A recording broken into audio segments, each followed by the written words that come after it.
Hello, जय हिंद दोस्तों। आप सभी का दिव्यराज क्लासेज में हार्दिक स्वागत, अभिनंदन। आज की क्लास का टॉपिक है पाषाण काल से राजपूतों की उत्पत्ति का इतिहास, उसका भाग 5। प्रस्तुतकर्ता मैं रोहित सामोता।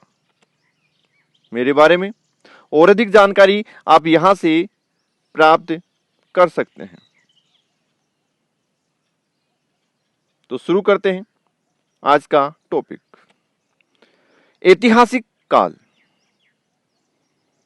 इस वीडियो में हम ऐतिहासिक काल के अंतर्गत ऋग्वैदिक सभ्यता,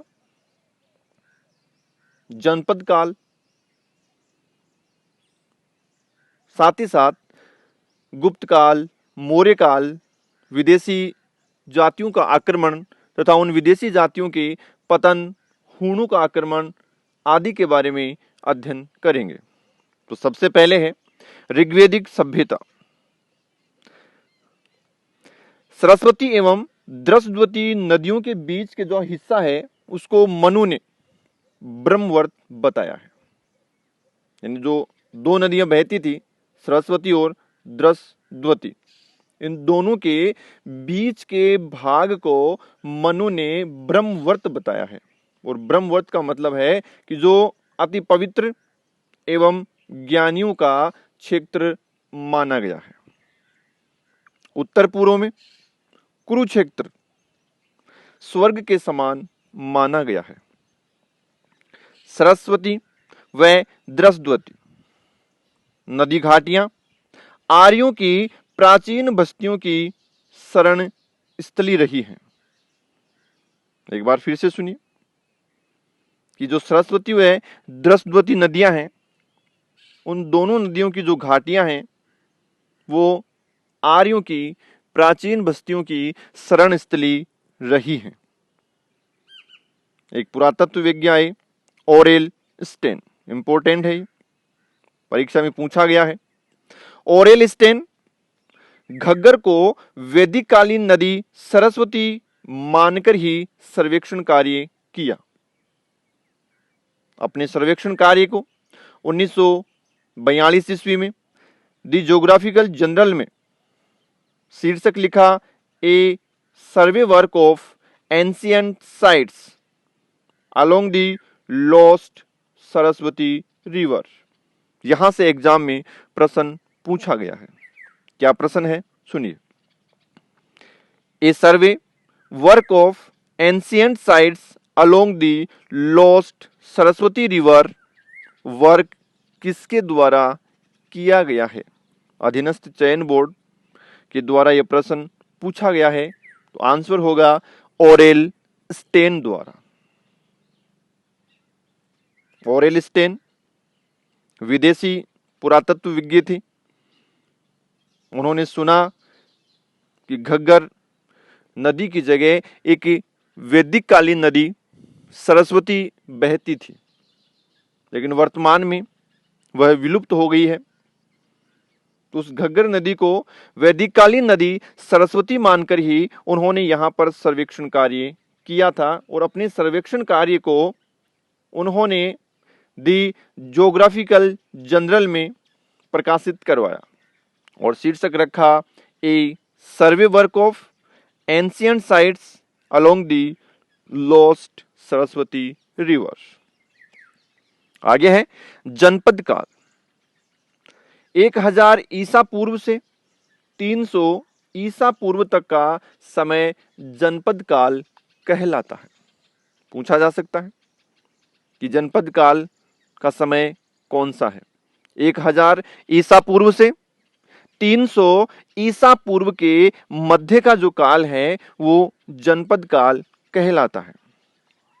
सिकंदर के आक्रमण में एवं उसके बाद गुप्तों तक राजस्थान में अनेक छोटे छोटे जनपदों का उल्लेख मिलता है। उनमें से कुछ जनपद राजस्थान में थे। उनमें से है भरतपुर के आसपास राजन्य जनपद व मत्स्य जनपद, नगरी का सीवी जनपद, अलवर के निकट साल्व जनपद तथा सूरसेन जनपद, ये कुछ बड़े जनपद थे। आगे है महाभारत कालीन सभ्यता। महाभारत काल आने से पूर्व जो मानव बस्तियां थी वो सरस्वती तथा द्रस्वती क्षेत्र से हटकर पूर्व तथा दक्षिण की ओर खिसक आई थी। अपन ने पढ़ा कि ऐतिहासिक काल में जो ऋग्वेदिक काल था उसमें मानव बस्तियां सरस्वती व द्रस्वती नदी घाटियों के बीच स्थित थी। उसके बाद अपन ने देखा है कि जब महाभारत कालीन सभ्यता आई उसमें मानव बस्तियां सरस्वती तथा द्रस्वती क्षेत्र से हटकर पूर्व तथा दक्षिण की ओर खिसक आई थी। उस काल में पुकारे जाने वाले कुरु जांगला तथा मद्र जांगला, वर्तमान में कुरु जांगला को कहते हैं बीकानेर और मद्र जांगला का वर्तमान में है मोरू कांतार या मारवाड़ और वर्तमान में कहते हैं जोधपुर। यानी महाभारत कालीन जो नाम थे कुरु जांगला वो वर्तमान में बीकानेर है, मद्र जांगला वर्तमान में मारवाड़ जोधपुर है। इस भाग के आसपास का क्षेत्र सपाद लक्स कहलाता था। अलवर राज्य का उत्तरी भाग कुरु देश, दक्षिणी पश्चिमी भाग मत्स्य देश तथा पूर्वी भाग सूरसेन के अंतर्गत आता था। जो अलवर राज्य था उसका जो उत्तरी भाग था वो कुरु देश के अंतर्गत, दक्षिणी पश्चिमी भाग मत्स्य जनपद के अंतर्गत तथा जो पूर्वी भाग था वो सूरसेन जनपद के अंतर्गत आता था।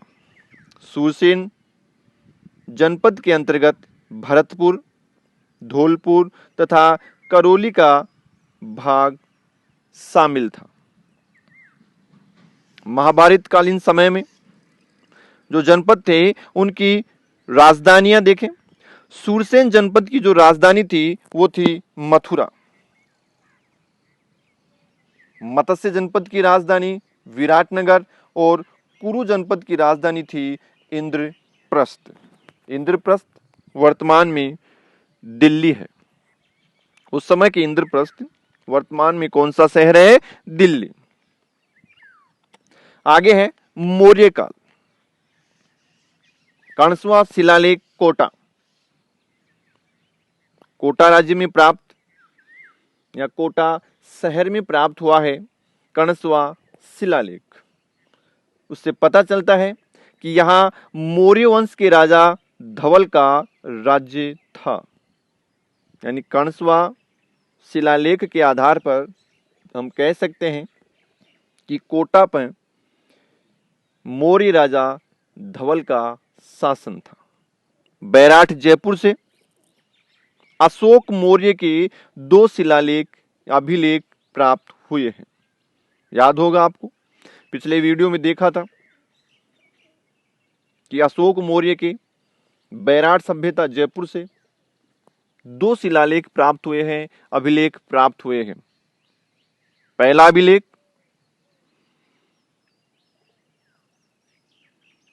बैराठ क्षेत्र में प्राप्त हुआ, दूसरा भी वहीं से प्राप्त हुआ भीमसेन डूंगरी से। ये दोनों अशोक मौर्य के अभिलेख थे, जिससे सिद्ध होता है प्रथम अभिलेख से, जिसे भाब्रू शिलालेख कहा गया था, जिसको वर्तमान में कलकत्ता संग्रहालय में रखा गया है। इस आधार पर उसका नाम पड़ा है भाब्रू कलकत्ता अभिलेख। उस अभिलेख से मालूम पड़ता है कि अशोक मौर्य की बौद्ध धर्म में अगाध निष्ठा थी। मौर्य काल में राजस्थान, सिंध, गुजरात तथा कोंकण का क्षेत्र अपर जनपद अथवा पश्चिम जनपद कहलाता था। कुमारपाल प्रबंध तथा अन्य जैन ग्रंथों से अनुमानित है कि चित्तौड़ का किला व चित्रांग तालाब मौर्य राजा चित्रांग ने बनवाए हैं। यानी जैन ग्रंथों से तथा कुमारपाल प्रबंध इस ग्रंथ से यह अनुमान लगाया जाता है कि चित्तौड़ का जो किला है तथा उसके पास बना हुआ चित्रांग जो तालाब है वो मौर्य राजा चित्रांग ने बनवाए हैं। चित्तौड़ से ही कुछ दूर मानसरोवर नामक तालाब पर मिले विक्रम संवत 770 के एक शिलालेख में 4 मौर्य राजाओं माहेश्वर, भीम, भोज व मान के नाम अंकित हैं। ये जो शिलालेख है मानसरोवर नामक जो तालाब पर मिला है वो राजा मान का शिलालेख है और यह शिलालेख कर्नल टोड को मिला था। एक बार फिर से सुनिए कि कर्नल टोड को चित्तौड़गढ़ से कुछ दूरी पर बने हुए मानसरोवर नामक तालाब पर राजा मान का विक्रम संवत 770 का एक शिलालेख मिला। उस शिलालेख का जब अध्ययन किया गया तो मालूम पड़ा कि उस शिलालेख पर 4 मौर्य वंशी राजाओं के नाम अंकित हैं और वो 4 मौर्य वंशी राजा हैं माहेश्वर, भीम, भोज व मान। आगे है विदेशी जातियों का आक्रमण कि राजस्थान पर कब कब किन विदेशी जातियों ने आक्रमण किए। मौर्यों के पतन के बाद राजस्थान छोटे छोटे गणों में बट गया। इस कारण भारत भूमि पर विदेशी जातियों के आक्रमण बढ़ गए। यानी शासन सत्ता जब टुकड़ों में बट गई उसकी शक्ति क्षीण हो गई। ऐसा देखकर विदेशी जातियों ने राजस्थान के उन छोटे छोटे गणों पर आक्रमण शुरू किए। सबसे पहले 150 ईसा पूर्व में यूनानी शासक मिनेंडर ने मध्यमिका नगरी चित्तौड़ पर अधिकार कर अपने राज्य की स्थापना की। एग्जाम में प्रश्न पूछा हुआ है कि मध्यमिका नगरी कहाँ स्थित है, तो आपका आंसर होगा चित्तौड़ में। उस समय की मध्यमिका नगरी वर्तमान में क्या कहलाती है? चित्तौड़। तो 150 ईसा पूर्व में यूनानी शासक हुए मिनेंडर, उन्होंने इस मध्यमिका नगरी वर्तमान चित्तौड़ पर अधिकार किया तथा अपने राज्य की स्थापना की। इसकी जानकारी हमें गार्गी संहिता तथा पतंजलि के महाभाष्य व महाभारत में मिलती है। यह भी प्रश्न पूछा हुआ है कि महाभाष्य व महाभारत में किस नाम का उल्लेख मिलता है? तो उत्तर होगा मध्यमिका नगरी चित्तौड़ का नाम। दोबारा से सुनिए, महाभाष्य तथा महाभारत में किसका नाम उल्लेख मिलता है? आंसर होगा मध्यमिका नगरी। तो यूनानी शासक मिनेंडर ने 150 ईसा पूर्व मध्यमिका नगरी पर आक्रमण करके वहां अपना राज्य स्थापित किया। इसकी जानकारी हमें कहां से मिलती है? गार्गी संहिता से तथा पतंजलि के महाभाष्य व महाभारत ग्रंथ से हमें यह जानकारी प्राप्त होती है। यूनानी शासकों के उन राजाओं के सिक्के सांभर झील के पास स्थित मीठे पानी की झील नलियासर, कुछ सिक्के बैराट तथा नगरी से भी प्राप्त हुए हैं। तो यह भी प्रश्न पूछा जा सकता है कि यूनानी राजाओं के सिक्के कहां से प्राप्त हुए हैं? नलियासर, बैराट व नगरी से।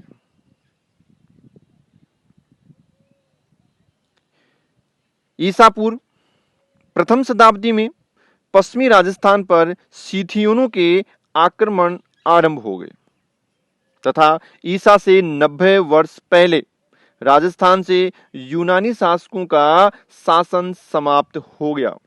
150 ईसा पूर्व जब प्रथम यूनानी शासक मिनेंडर ने शासन स्थापित किया, उनका शासन सीथियनों ने 90 ईसा पूर्व पर ही समाप्त कर दिया।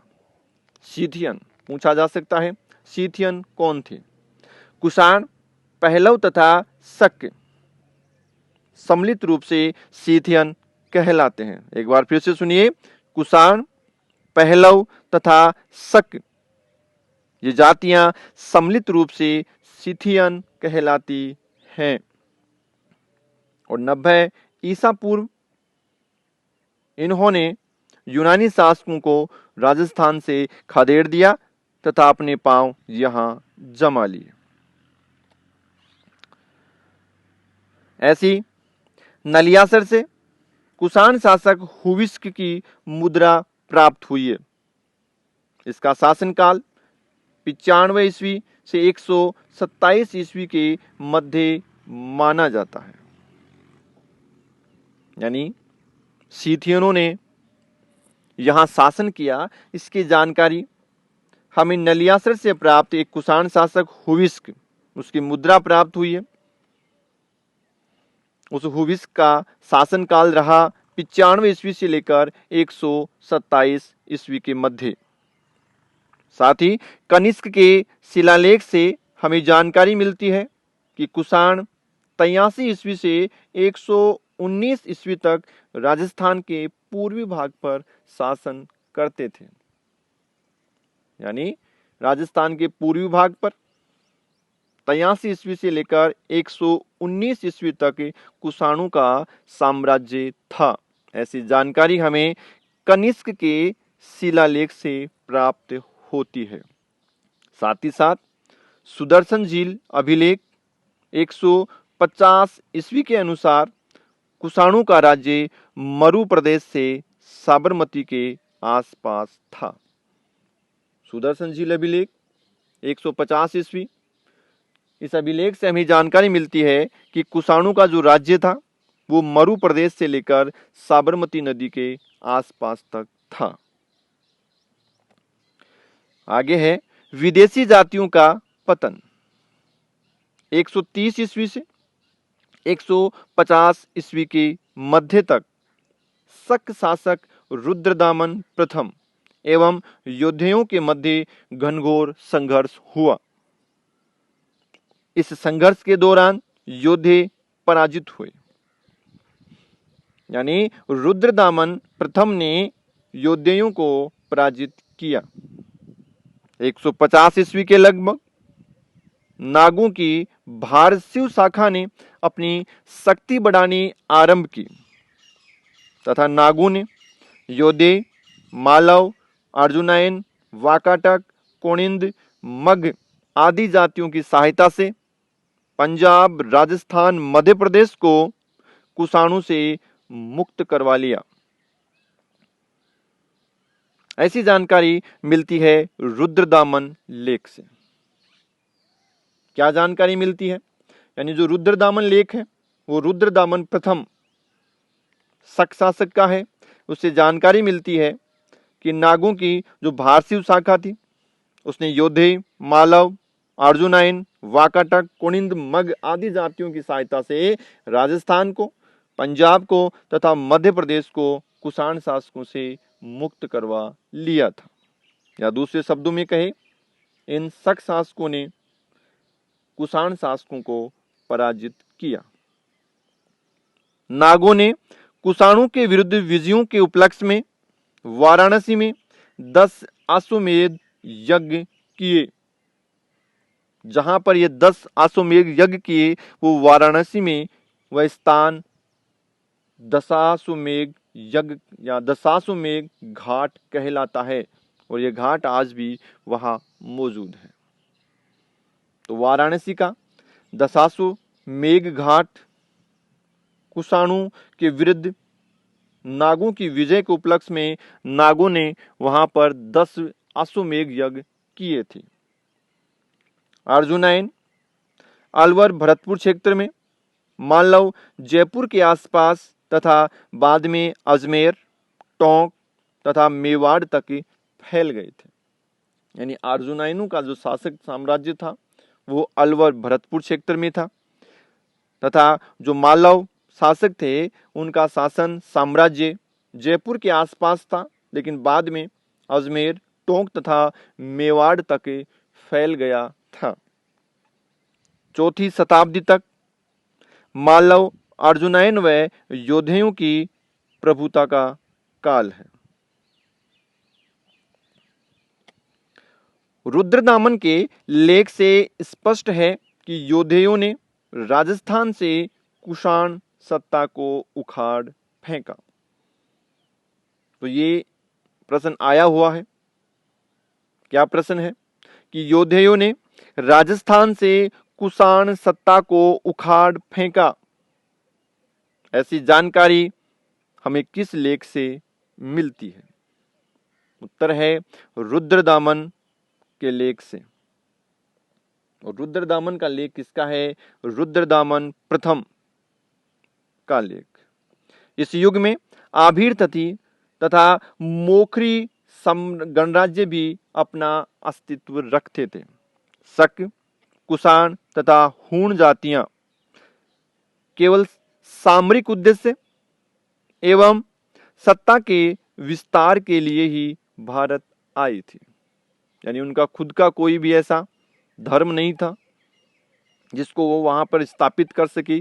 वो सिर्फ और सिर्फ सामरिक उद्देश्य से और सत्ता के विस्तार के लिए ही भारत में आई थी। जैसे ही उनकी सत्ता समाप्त हुई, वे भारतीय संस्कृति में रच बस गए और भारत की मूल राष्ट्रीय धारा में पूरी तरह से घुल गए। यानी खुद का कोई धर्म नहीं था जिसका वो वहां पर प्रचार प्रसार कर सके।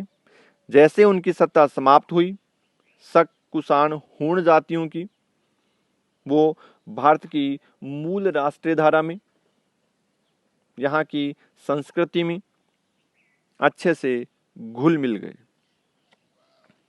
अगला है गुप्त काल।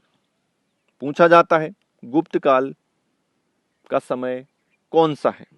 तो 320 ईस्वी से 550 ईस्वी तक का जो काल है वो गुप्त काल कहलाता है। 320 ईस्वी से 550 ईस्वी तक का काल गुप्त काल कहलाता है।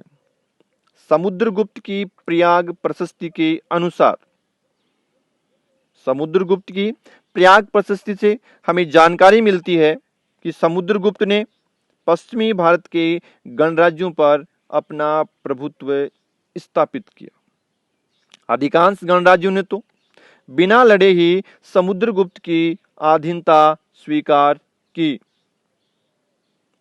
इस प्रयाग प्रशस्ति की 22वीं पंक्ति में समुद्रगुप्त की पूर्वी, उत्तरी पूर्वी तथा पश्चिमी सीमाओं पर स्थित राज्यों की एक सूची मिलती है। पश्चिमी तथा उत्तरी पश्चिमी सीमा पर 9 गणराज्य स्थित थे, जिनके नाम हैं मालवा, अर्जुनाइन, योधेय, मद्रक, आभीर, प्रार्जुन, सनकानिक, काक और खरपरी। ये 9 गणराज्य समुद्रगुप्त की पश्चिमी तथा उत्तरी पश्चिमी सीमा पर स्थित थे। राजस्थान में बयाना भरतपुर, रेड टोंक तथा अहेड़ा अजमेर से गुप्त शासकों की स्वर्ण मुद्राएं मिली है। इंपॉर्टेंट है, प्रश्न आया हुआ है। क्या प्रश्न आया हुआ है कि राजस्थान के किस जगह से गुप्त शासकों की सर्वाधिक स्वर्ण मुद्राएं प्राप्त हुई हैं? उसका उत्तर है बयाना भरतपुर। बयाना भरतपुर से गुप्त शासकों की सर्वाधिक स्वर्ण मुद्राएं प्राप्त हुई हैं और उनकी संख्या है लगभग 2000 स्वर्ण मुद्राएं। और इन स्वर्ण मुद्राओं में भी सबसे ज्यादा स्वर्ण मुद्राएं हैं गुप्त शासक चंद्रगुप्त द्वितीय, जिनको विक्रमादित्य भी कहा जाता है। तो विक्रमादित्य चंद्रगुप्त द्वितीय की सर्वाधिक स्वर्ण मुद्राएं बयाना भरतपुर से मिली है, या यूं कहें कि गुप्त शासकों की सर्वाधिक स्वर्ण मुद्राएं बयाना भरतपुर से प्राप्त हुई हैं।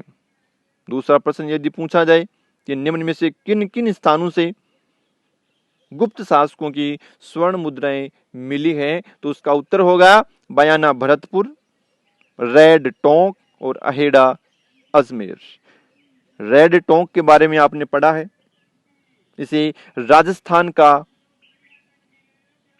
टाटा नगर भी कहा गया है। आगे है कि पश्चिमी तथा उत्तरी पश्चिमी सीमा पर जो समुद्रगुप्त के जो सीमाएं थी उस पर 9 गणराज्य स्थित थे, जिनके नाम आपको बताए हैं मालवा, अर्जुनैन, योधेय, मद्रक, आभीर, प्रार्जुन, सनकानिक, काक और खरपरिक। इन राज्यों को चंद्रगुप्त द्वितीय जिसे विक्रमादित्य भी कहा गया है, कौन था ये? समुद्रगुप्त का पुत्र था। समुद्रगुप्त के पुत्र चंद्रगुप्त द्वितीय विक्रमादित्य ने इन 9 गणराज्यों को नष्ट कर अपने राज्य में मिला लिया। इससे शक क्षत्रपों का अस्तित्व हमेशा के लिए नष्ट हो गया या उनका अस्तित्व समाप्त हो गया। गुप्तकालीन भवनों व मंदिरों के अवशेष भीनमाल, जालोर तथा अन्य स्थानों पर देखे जा सकते हैं। पश्चिमी राजस्थान के नाग शासक भी गुप्तों के अधीन सामंत हो गए थे। आगे है हूणों का आक्रमण। हूणों के आक्रमण गुप्त काल में आरंभ हो गए।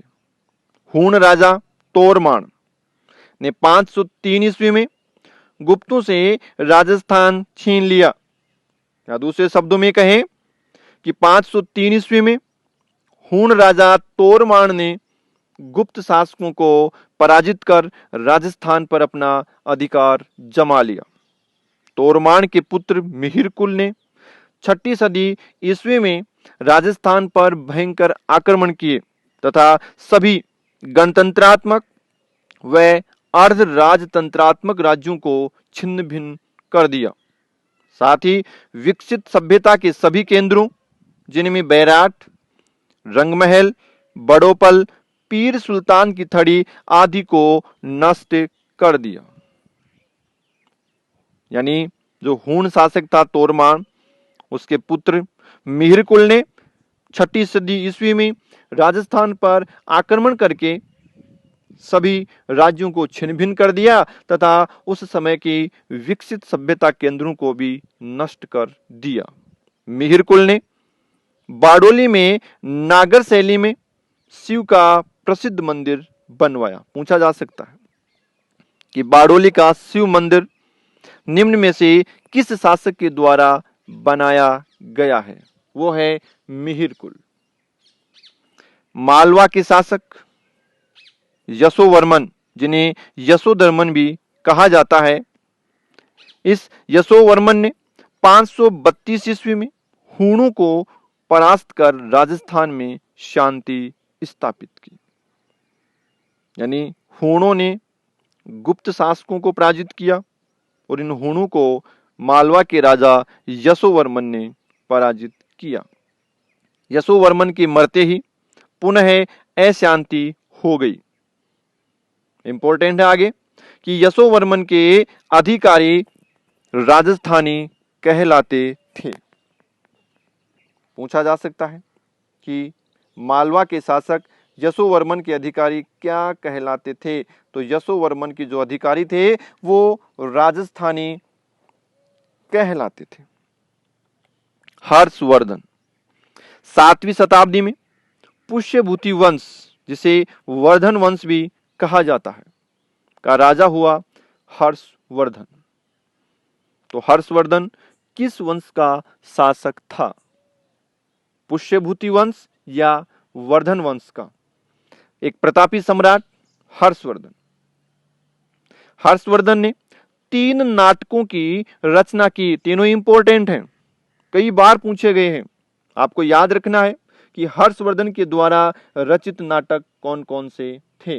तो हर्षवर्धन ने 3 नाटकों की रचना की। उसमें पहला है नागानंद, दूसरा रत्नावली और तीसरा नाटक है प्रियदर्शिका।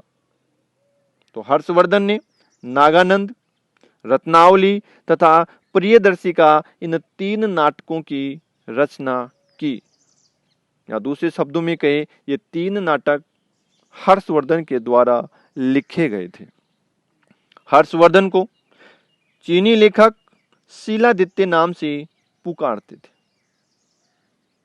तो चीनी लेखक थे, वो हर्षवर्धन को किस नाम से पुकारते थे? तो वो है शिलादित्य नाम से। हर्षवर्धन के काल में राजपूताना 4 भागों में बटा हुआ था और वो भाग थे गुज्जर, बघारी, बैराट तथा मथुरा। यानी हर्षवर्धन के समय, उसके शासनकाल में राजपूताना का जो भाग था वो गुज्जर, बघारी, बैराट तथा मथुरा इन 4 भागों में विभक्त था। हर्षवर्धन के बारे में अधिक जानकारी हमें बाण भट्ट द्वारा लिखी हुई हर्षचरित्र तथा वेनसांग, एक चीनी यात्री था, उसके द्वारा रचित सी युकी से मिलती है। ये भी बहुत ज्यादा इंपॉर्टेंट, आपको याद रखना है। कैसे भी प्रश्न पूछा जाए, हर्षचरित्र के लेखक कौन है? बाण भट्ट। बाण भट्ट ने निम्न में से किस ग्रंथ की रचना की? हर्षचरित्र की। वेनसांग की जो यात्रा वृत्तांत था वो कौन सा है? तो वो है सी यू की। या दूसरे शब्दों में कहें, वेनसांग ने कौन सा ग्रंथ लिखा? सी यू की। तो बाण भट्ट की हर्षचरित्र तथा वेनसांग की सी यू की ग्रंथ से हमें हर्षवर्धन के बारे में और अधिक जानकारी मिलती है, क्योंकि ये दोनों ग्रंथ हर्षवर्धन के शासनकाल के समय ही लिखे गए थे। हर्ष के प्रांतीय अधिकारी रायथन कहलाते थे। इंपॉर्टेंट है, क्या है? इंपॉर्टेंट कि हर्षवर्धन के जो प्रांतीय अधिकारी थे वो किस नाम से पुकारे जाते थे? रायथन। पीछे पड़ा मालवा के शासक कौन थे? यशोवर्मन। तो मालवा के शासक यशोवर्मन के अधिकारी किस नाम से पुकारे जाते थे? राजस्थानी। और हर्षवर्धन के प्रांतीय अधिकारी रायथन। तो यशोवर्मन के अधिकारी राजस्थानी और हर्षवर्धन के अधिकारी कहलाते थे रायथन। कुछ इंपॉर्टेंट फैक्ट्स दे रखे हैं, बहुत ही इंपॉर्टेंट हैं, इनके बारे में यहां से कई बार प्रश्न पूछे गए हैं, आपको याद रखना है। ये राजस्थानी और जो रायथन शब्द आया है उन्हीं के साथ में ये शब्द यहाँ पे आपको दिए गए हैं। पहला है कि राजस्थान शब्द का प्राचीनतम प्रयोग राजस्थानी या द्वितीय विक्रम संवत 682 में उत्कीर्ण वसंतगढ़ सिरोही के शिलालेख में मिलता है। दूसरे शब्दों में यूं कहें कि 682 विक्रम संवत का जो वसंतगढ़ सिरोही का शिलालेख है उसमें एक शब्द मिलता है राजस्थानिया द्वितीय। मुहणोत नैनसी ख्यात जो नैनसी ने लिखी तथा राजरूपक जिसके लेखक हैं वीरभाण। इंपॉर्टेंट है ये भी कि राजरूपक के लेखक कौन थे? वीरभाण। या वीरभाण ने कौन सा ग्रंथ लिखा? राजरूपक। तो मुहणोत नैनसी ख्यात व राजरूपक ग्रंथों में भी राजस्थान शब्द का प्रयोग हुआ है। इस भूभाग के लिए राजपूताना शब्द का सर्वप्रथम प्रयोग किया सन 1800 ईस्वी में जॉर्ज थॉमस ने।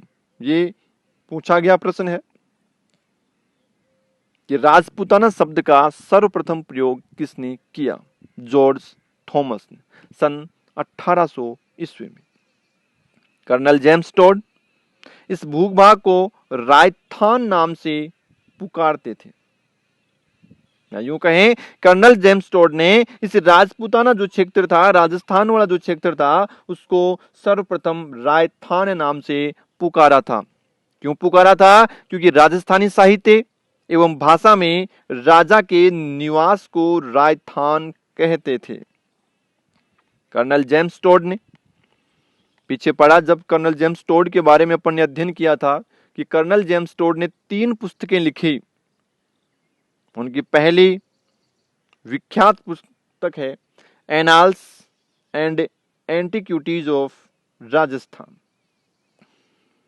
जो 1829 ईस्वी में उन्होंने प्रकाशित करवाई। Annals and antiquities of Rajasthan, यहां से खूब बार प्रश्न पूछे गए हैं कि कर्नल जेम्स टोड की पुस्तक कौन सी है, या annals and antiquities of Rajasthan नामक पुस्तक किसने लिखी। तो कर्नल जेम्स टोड ने 3 पुस्तकें लिखी। उसमें पहली है annals and antiquities of Rajasthan, जो कर्नल जेम्स टोड ने 1829 में प्रकाशित करवाई। उसी का दूसरा पार्ट है the central and western Rajput states of India, जो उनकी मृत्यु के पश्चात प्रकाशित की गई। इन दोनों पुस्तकों में राजस्थान शब्द प्रयुक्त किया गया है। तो राजस्थान शब्द का अपनी पुस्तक में सर्वप्रथम प्रयोग किसने किया? तो वो है कर्नल जेम्स टोड ने। पुस्तक का नाम annals and antiquities of Rajasthan, जिसका दूसरा पार्ट है the central and western Rajput states of India, और इनकी तीसरी पुस्तक थी ट्रेवल्स इन वेस्टर्न इंडिया, जो उन्होंने अपने जैन गुरु यति ज्ञानचंद्र को समर्पित की थी। 30 मार्च 1949 ईस्वी को सर्वसम्मति से इसका नाम राजस्थान रखा गया।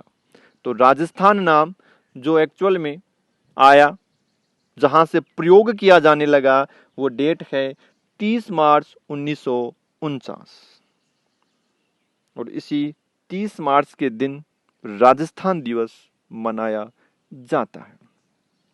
तो आशा करता हूं मेरा वीडियो आपको पसंद आया होगा। तो मेरे ऑनलाइन क्लासेस, दिव्यराज क्लासेस को अधिक से अधिक लाइक करें, सब्सक्राइब करें, साथ ही साथ अधिक से अधिक इस वीडियो को, इस चैनल को अपने दोस्तों के साथ शेयर करें और अधिक से अधिक कमेंट्स करें। धन्यवाद। जय हिंद। आपका दिन शुभ हो।